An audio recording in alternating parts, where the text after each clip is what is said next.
Hello, I'm Rick Vandermeiden with the John Maxwell Company. I'd love to give you just an overview of the workshop, Accelerating Teamwork. I just kind of love that title. If we could get our teams working more actively together, what is possible?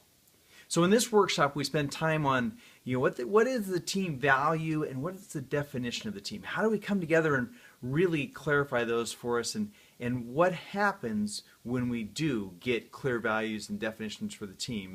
And then next we look at team disciplines. What are the disciplines that great winning teams have, and how do they handle some of the things that come up in the day-to-day and in moving toward great results?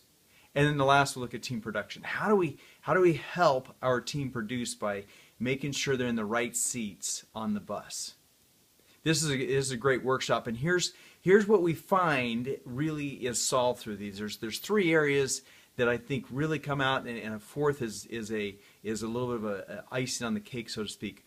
One of them is we look at winning teams. We say, how do they communicate? What can we do to help the communication break down these barriers of they can get in the way of clear and speedy communication? So that's one of the things that we focus on. A second thing is collaboration, and sometimes I think that's overplayed or overused as far as we need to have more collaboration. And yet, when we get tools that will actually help us with that, it actually can play out really well.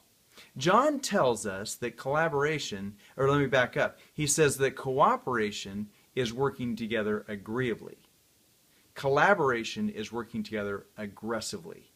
And so if you'll think about it, where does a team need to come together, not just to cooperate and be agreeable, but to come together and collaborate and be really aggressively working towards goals? It's a great picture when we get teams in that mode. And we see teams that operate like that. And we have all kinds of examples that you can point to and say, that's a great team example of a team that came together very aggressively towards a goal. The third area, if we think about communication, collaboration, and then the last is, how do we get people in the right seats on the bus, playing the position that they're meant to play, where they are able to produce at the highest level? Now, there's a couple things here. One of them is we first have to make sure that we have the right fit for our culture, and then we have to have them in the right fit in the team. Where do they contribute the most? So we've got to look at that, and there's a tool to use to kind of break that down to figure that out for our people. And then the other part of that is we find this with corporations worldwide, that their players don't know what the score is all the time, and even if they know what the score is, they don't know how they're contributing to that score. They don't know that, what's the vision, what are we hoping to accomplish, and then how does what I do every day matter towards that goal? So here's a couple of examples of how this works out. In the communication areas, we had a team that went through the workshop, and they started understanding some of the communication styles of the different players on the team. And once they could understand, here's how we need to be communicated with, or how we communicate best together, they were able to really speed up communication, make sure that it was essential communication based on things they learned in this workshop. The second part is there's a tool around collaboration that I guarantee you will help bring out the quiet one in the room who doesn't speak up if you go around the room and ask for ideas. If you use the collaboration technique, though, you'll go around in another way and everyone will share their idea, and you'll get the best ideas out of the team onto the table. That's how we handle collaboration.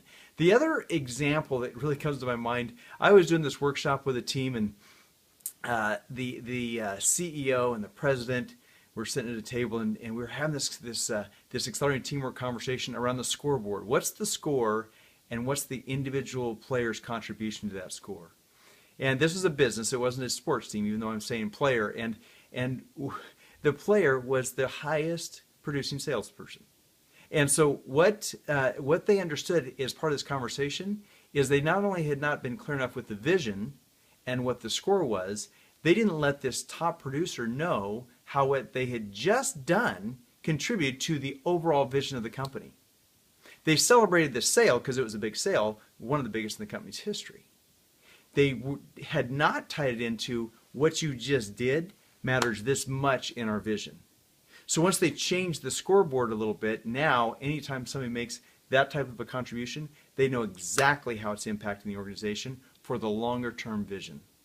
So those are some things that come out of this workshop. Helps us to break down barriers to effective communication. It helps us to understand how we can collaborate better as a team. And it helps us to keep score in a way that helps the players know how they contribute to the score. This will help every team accelerate their performance and accelerate their production, which will lead to much greater results.